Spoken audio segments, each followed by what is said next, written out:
스포츠 등 다양한 분야에서 두각을 나타내며 세계 속의 다이나믹 코리아로 자리를 잡은 대한민국이 올해로 건국 65주년을 맞았습니다. 한 여론조사 기관에 따르면 우리 국민 중 75%가 대한민국 건국일을 모른다고 답했습니다. 한반도 남쪽에 자유와 번영의 손길이 머문 지 반세기가 지났습니다. 자유민주나라인 대한민국의 기원은 언제일까요? 제2차 세계대전에서 연합국이 승리하면서 한반도에도 봄이 찾아왔습니다. 우리 민족이 일제의 압제에서 해방되는 순간이었죠.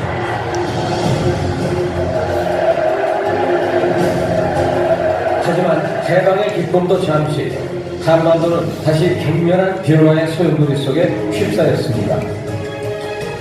1945년 12월 28일 미국과 소련은 한반도에 통일 정부를 수립한다는 합의를 했는데요. 이승만은 라디오 연설을 통해 친탁 통치가 시작되면 소련이 개입하게 될 것이고 결국 한반도는 공산화가 되고 말 것이라고 경고했습니다.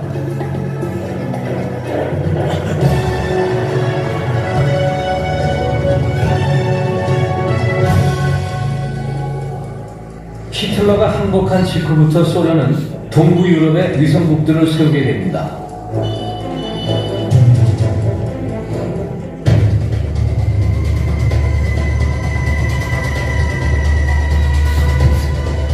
스탈린은 1945년 9월 20일 북한의 공산 정권을 수립하라는 비밀 지령을 내렸습니다. 1946년 3월 20일 서울 덕수궁에서 모스크바 삼상회의 결정을 실천하기 위해 제1차 미소공동위원회가 열렸습니다. 1946년 6월 3일 이승만은 호남 지방 순방도 중 그 유명한 정읍 발언에서 남한 과도 정부의 필요성을 비쳤는데요. 그것은 폭탄적인 발언이었습니다. 북한에는 이미 1946년 2월에 사실상의 정부인 북조선 임시인민위원회가 들어섰는데요. 남한만이라도 임시정부 혹은 위원회 같은 것을 조직해 소련군이 북한에서 이룩한 변혁적 조치에 대응해야 한다는 것이 이승만의 주장이었습니다. 여운형, 김규식, 안재홍 등 중도파 인사들이 주도하여 1946년 7월 좌우합작위원회를 수립했습니다. 한편 이승만은 좌우합작을 반대하며 정부 수립 문제를 미국 정부와 유엔 총회에 직접 호소하러 미국에 갈 것이라고 발표했습니다. 좌우합작으로 동유럽 국가들이 공산화의 길로 가고 있는 것을 눈여겨본 이승만은 누구보다도 그 위험성을 잘 알았습니다. 그리고 이승만은 하와이를 거쳐 12월 7일 워싱턴에 도착했습니다.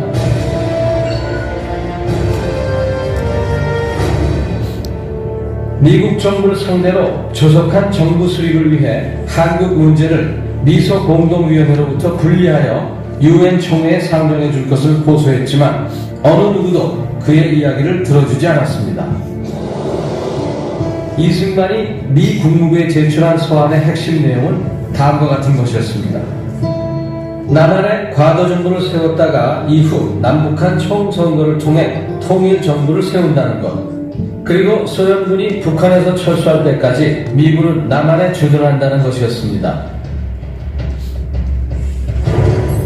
마침내 유엔 총회 본회의는 한반도에서 유엔 감시하에 자유총선거를 통해 남북 통일정부를 세우기로 결정했습니다.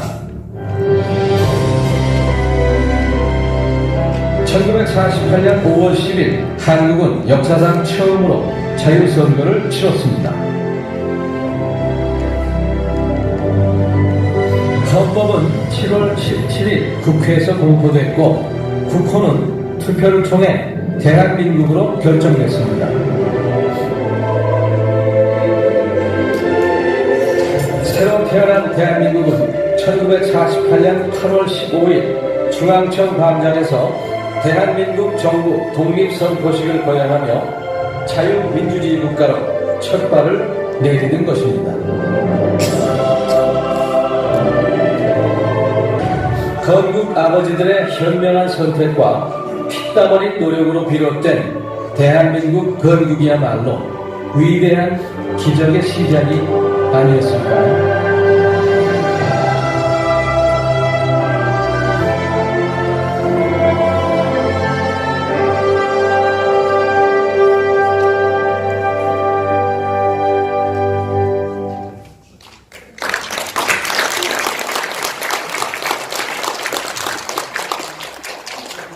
예, 안녕하십니까. 또 남정욱입니다. 혹시 그 환영사 한 사람이 바로 다음에 발제 또 하는 거 보신 적 있으십니까? 얼마나 사람이 없으면 저런 하실지 모르겠는데 실제로 없습니다. 아까 98% 이런 얘기 했는데 저희는 명수로 셉니다. 3명, 4명 이렇게 세는데 이제는 이제 답답하지도 않고요. 이제 그럴 생각을 합니다. 다만 좀 납득이 안 가는 그래도 미국이나 일본에는 그래도 뭐 기타란다 빛이라든가 프린티스 같이 어떤 특별한 거장들이 있어가지고 한 사람 여러 몫을 하는데 지금 우리는 그것도 없어가지고 지지부진하게 가보는 게 좀 아쉬울 따름입니다. 제가 이제 문화전쟁의 시대라는 걸로 얘기를 하는데요. 최근에 자유당에서 불거졌던 어떤 문제에서 여기서 사건 하나 굉장히 예민하게 되는 바람에 제가 원고를 다 써왔습니다. 혹시라도 말 실수를 하거나 표현을 잘못할까 싶어가지고 그래서 좀 읽는 방식으로 진행을 하겠습니다. 원래 문화전쟁이라는 거는 국가와 국가 사이에 벌어지는 문화전쟁입니다. 그러니까 보통 이제 뭐 문화 경쟁력이라든가 문화 강국 이렇게 말하는 바로 그런 이유인데요. 이걸 약간 톤 다운한 게 이제 문화 교류가 되겠습니다. 표현을 아무리 바꾸더라도 그 안에서 벌어지는 것은 전쟁입니다. 문화 패권이 중요한 것은 패권국의 문화가 그 나라의 삶의 기준이 보편적으로 다른 나라에 받아들여진다는 겁니다. 그러니까 브런치라고 하는 것은 그 섹스 앤 더 시티의 문화 패권입니다. 그리고 와인바, 와인을통 이것도 전부 다 문화 패권입니다. 영어 제국주의도 문화 패권입니다.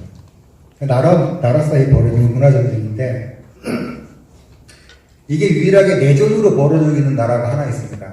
대한민국입니다. 그 어떤 나라도 문화전쟁이 내부에서 벌어지지는 않습니다. 이건 굉장히 특별한 케이스가 되겠습니다.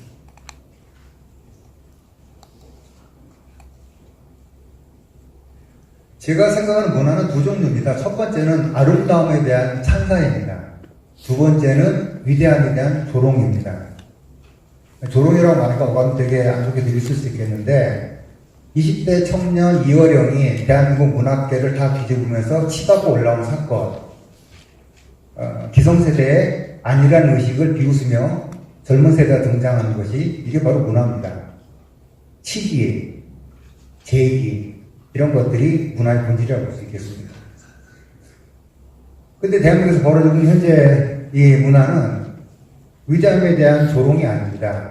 위대함에 대한 멸시, 저주, 증오심 같은 것들이 현재 문화에서 진행이 되고 있는 것이 가장 심각한 겁니다. 대한민국의 전 대통령이 한 가장 나쁜 짓이 국민을 반으로 쪼개가지고 이간질을 시킨 겁니다. 정의가 패배한 나라라고 했습니다. 정의가 패배했다는 얘기는 불의가 승리했다는 그런 얘기가 되겠습니다. 그래서 대한민국은 어떻게 됐냐면은 잘 살지만 나쁜 놈하고 잘 못 살지만 정의로운 사람으로 나눠지게 됐습니다. 이렇게 국민을 반으로 갈랐습니다. 그런데 지금 그 짓을 하고 있는 게 바로 영화입니다. 영화가 국민을 반으로 쪼개고 국민의 역사를 반으로 쪼개고 이렇게 배선 상태로 접어들고 있다는 것입니다.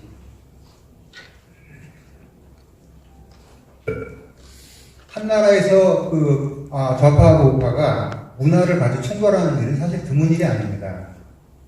남북전쟁 이후 가장 큰 갈등 상황이었다고 하는 1920년대 미국이 바로 그런 상황이었습니다. 근데 그 경우에도 넘지 않는 선이라는 게 있었습니다. 아무리 기성 체제를 공격하더라도 체제 부정이라든가 건국까지 걸고 넘어지는 경우는 없습니다. 그런 경우에는 국민들이 저항을 하고 외면을 합니다. 최근에 그 프랑스 노란국기 사태, 이게 영화 버전이 이제 13개국이라는 영화입니다. 13개국에 모여 사는 파리 빈민들이 폭동을 일으키고 이런 얘기인데, 영화 속에서 군하고 민간인이 총을 들고 대치를 하더라도 그 어떤 경우에도 그들은 마지막 순간에 자기들의 자랑스러운 조국인 자유평등 박애의 나라 프랑스를 부정하지 않습니다. 그런데 대한민국은 이미 그 선을 넘어가고 있습니다. 다행히 그 얼마 전에 건국 100주년 이걸 갖다 처리하긴 했는데, 작년까지 건국 100주년을 하겠다고 난리를 쳤습니다. 이게 무슨 뜻인지 다들 아실 겁니다. 건국의 부정입니다. 건국을 부정하고 대한민국의 역사를 새로 쓰고 싶은 그 엄청난 오만과 편견이 만들어낸 것이 바로 사건입니다.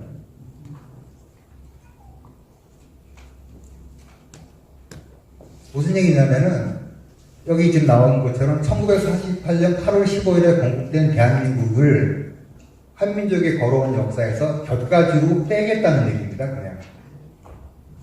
이것은 굉장히 무서운 일인데, 이게 태연하게 지금 벌어지고 있습니다. 아까 영상에 잠깐 나왔습니다면은, 김두봉이라는 사람을, 김원봉이라는 사람 다 아실 겁니다. 48년에 월북해서 북조선을 창건하는데, 1등 공신인 사람이었고, 그 다음에는 남파 공작원들을 파견하는 이런 일을 했던 그런 사람입니다. 그 사람을 스크린에서 부활시킨 것이 2015년 암살이었죠? 2016년에는 밀정이었습니다.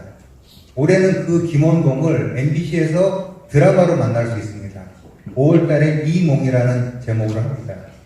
KBS에서는 심지어 그것을 대하 드라마로 만들겠다고 합니다. 김원봉 이야기를.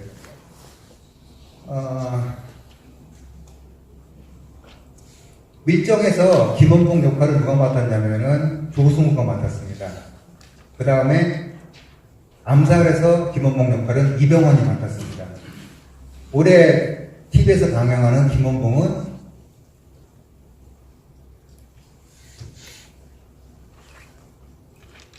유지태입니다. 자, 그러면은 나중에 이 나라 국민들은 이 잘생긴 멋진 새 남자 배우의 이미지를 김원봉의 이미지로 기억을 하게 됩니다.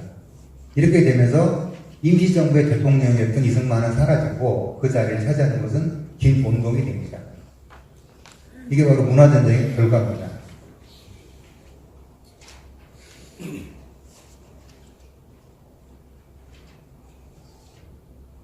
김원봉이 항일 무장투쟁을 했기 때문에 그 공로는 좀 인정해줘야 되는 거 아니냐 이렇게 생각하실지 모르겠는데, 이렇게 야금야금 먹어 들어가는 것이 문화전쟁의 기본 전술입니다. 그래서 초반부터 막지 않으면 나중에는 이것도 허용인데 저건 허용 못하냐는 식으로 하게 되기 때문에 대책 없이 무너뜨립니다. 사실 제가 할당받을 시간 한 15분 정도였는데, 제가 하는 얘기는 결국 문화전쟁을 알고 계시는 얘기인데다가, 사실 정말 중요하고 재밌는 내용들은 제 다음에 발제를 하게 될 이용남 교수 영상으로 보여줄 겁니다. 실제로 좌파 영화들이 어떤 식으로 국민들을 세뇌시키고 있는지를 볼 수 있는 중에 거의 모음집이다 보일 것 같으니까 잘 봐주시면 좋겠습니다. 문화전쟁은 이미 후반전 막장까지 간 상태입니다. 이제 시작되는 게 아니고요. 거의 끝나가는 참이고요. 현재 전선은 현대사와 근대사가 양쪽에서 1948년을 협공에 들어오는 이런 상황이라고 말씀드릴 수 있겠습니다. 그러니까 1948년 8월 15일 건국이 무너진 순간에 대한민국 역사는 완벽하게 무너집니다. 싸워서 이기거나 져서 자기 나라 역사에서 우리가 쫓겨나거나 둘 중에 하나입니다. 보고만 계시겠습니까? 아니면 같이 싸우시겠습니까? 이 심각한 상황을 우리는 인지를 잘 못하고 있습니다. 지금 뒤에 빈 공간이 저렇게 많은데, 아까 김기웅 말한 대로 우파는 10수년 동안 그렇게 맞으면서도 자기들이 뭘로 맞았는지는 모릅니다. 오히려 좌파는 정치 집회나 정치 행사를 하게 되면 사람들이 많지 않고 문화 행사라면 사람들이 많이 옵니다. 그런데 다들 경험해 보신 거가 문화를 얘기하는 순간에 쉽게 말하면 흥행이 안 됩니다. 심지어는 신문에 칼럼을 써도 문화 얘기를 쓰면 안 봅니다. 악에 갇혀가지고 증오에 가까운 글을 써야지 사람들이 봅니다. 이게 바로 문화가 천천히 망하는, 천천히 불에 잠기는 이런 수순입니다. 문화가 왜 중요한지 모르기 때문에 맞아 죽으면서도 내가 왜 죽는지, 뭐에 맞았는지 이렇게 죽는 게 우파라는 사실을 정말 알아주셨으면 좋겠습니다. 아까도 제 경험상 굉장히 많은 의원님들 참석해 주셨고 지금도 자리를 지키고 계신 분들이 계신데 이것은 정말 감사드립니다. 여러 사람이 막는 게 중요한 게 아닙니다. 생각이 올바른 한두 분이 어느 순간에 어떤 공작이 진행되는 것을 막아주시고 어떤 거가 의미가 있다 싶을 때 그것을 지원해 주시는 한두 분, 몇 명 안 되는 분들이라도 지원해 주시는 거 안에 문화가 살아날 수 있습니다. 제가 영상물 등록 심의위원회에서 일을 잠깐 했었는데 그게 이를테면은 15세 중고등학생에게 어떤 영상을 보여줘도 되느냐 이때 막 사상 같은 것들이 막 등장을 합니다. 다 통과됩니다. 보여주라고.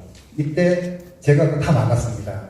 제 자랑을 하는 게 아니고 이런 식으로 생각이 바르신 분들이 문화와 관련해서 어떤 사안이 발생할 때 좀 더 예민하게 주시해 주시고 지원해 주시고 차단해 주시고 이렇게 해주시는 것만으로도 굉장히 큰 힘이 된다는 말씀을 드리면서 제 발표를 마치도록 하겠습니다. 감사합니다.